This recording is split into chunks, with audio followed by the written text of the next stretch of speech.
have George Worrell, a DC, New York-based stylist, CEO of GMW Enterprises LLC, and author of On the Other Side of Style. Welcome, George. Thank you. Hey, it's nice to be here. Thanks for having me. Yes, I'm glad to have you. I'm glad you're here. Let's start out by talking about how you got started in fashion. Well, I think the start was a very young age. I've always admired and been around fashion. My mother's sister worked at a wonderful couture store in Atlantic City. Okay. And my father's side of the family, my uncles, made shoes from hand and was a tailor. Really? So I was exposed to it at an early age. Oh, yes, you were. Made shoes? Made shoes from hand, yeah. Oh, my gosh. So it was pretty nice. It was pretty cool. I can imagine. Yeah, so I had that back exposure. My life took wonderful turns, I thought, growing up in Atlantic City, New Jersey, and then leaving to go to New York and then Atlanta. But somewhere along the line, as I said in my book, On the Other Side of Style. Oh, your latest project. Yeah, my latest project, which I'm excited about, Okay. talks about the other side of fashion, which Okay. means for dreamers, being able to reinvent yourself, Right. being able to go whichever way that you want to go. Right, and fashion is truly about reinventing yourself, if you want to. And I think you mentioned that you work on the inside as well as the outside. That's a part of your whole styling, your idea behind styling when you have a client. Yeah, but what I found was a lot of times is that a lot of people would dress up the outside and spend a whole lot of money, but still would have other issues. And then while I was writing the book, I remember being in Washington during the time that I had gone through homelessness, drug addiction, alcoholism, all those things combined. Right. And one day I thought, oh, I'm going to get dressed up and I'm going to go out and have dinner. Right. And I had Ralph Lauren on, a really nice outfit, and I was walking down 8th Street, and on the side of a building there was a mirror.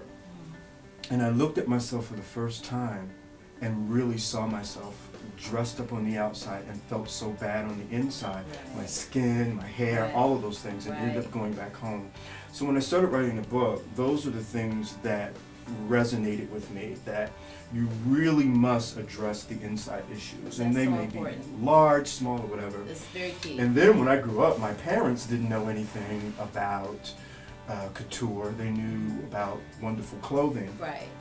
but their skin was always nice. My mother went to the hairdresser every 2 weeks. My father went to the People took barbershop. better care of themselves back Yeah, they were I don't like, know what they it smelled, their teeth, all of those things. And then the clothing. Right. Because you want to wear your clothing, you don't want your clothing to wear you. Right, right, So, right. And you can see that quite often. You see people in outfits that don't necessarily match what they're projecting. Yeah. You know, because I'm big on energies. Okay. I mean, you'll get this person's energy, and you're like, that outfit is so not matching their energy. Well, that's how we met with my friend Althena. Right, right, yes.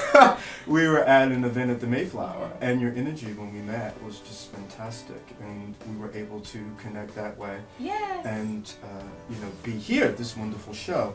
Right. But I think life in fashion is a lifestyle. Yes. Meaning you're well-bred, and well-bred means that it doesn't mean that you have to have a lot of money. It means Right. that you have manners, you conduct yourself in a certain way. It's a whole picture. Right. It's how you eat, where you go, the friends that you have energy around you that says, yes, I can, not no, I can't. Right. Do you know what I mean? So I it kind love of builds that. you out, and that your friends will tell you honestly, if you're wearing something that's not necessarily appealing, or Right.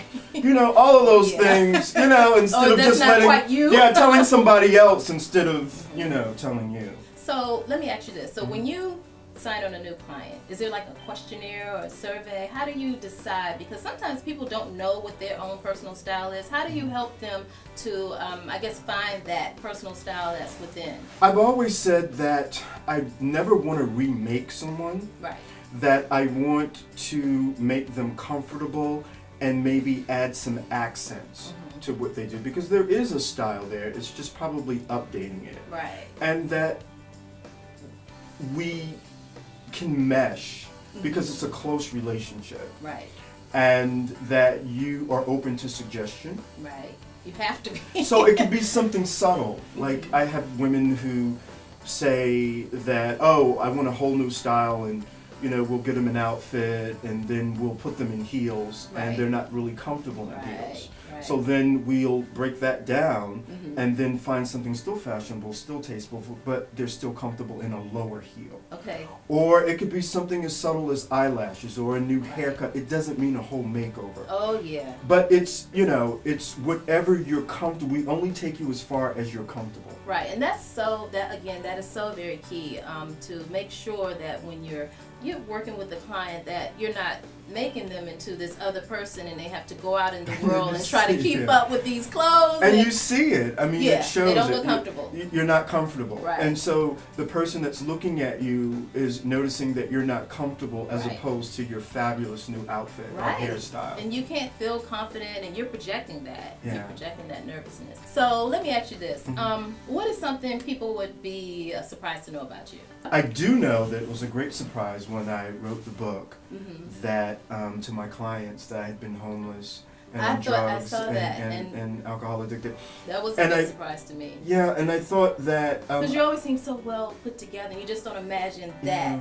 Yeah, and I think what's happened with that is that I'm like 17 years clean, almost 20 years clean. Great. So all of those issues I Mhm. dealt with long ago, and I didn't think at the time when I first got clean that I needed to wear that as a badge, that I wanted to work and create and start dreaming again and just work. I love that. And I was able to do that, and people would offer me alcohol and stuff like that, and I was just like, oh, no, I don't So drink. what was it about your experience that helped you to get over that hump? Because we all know, everyone has someone, or may have gone through some sort of addiction or some difficult time. Mhm. What was it that helped you to get over that hump, or make that decision to really decide that I want better? Well, I never stopped dreaming.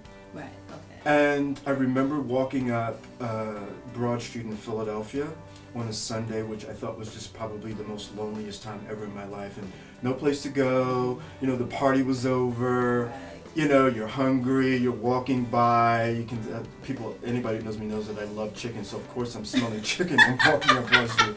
That's hilarious. Well, that's what you should have said. Love chicken, fried chicken. Wow.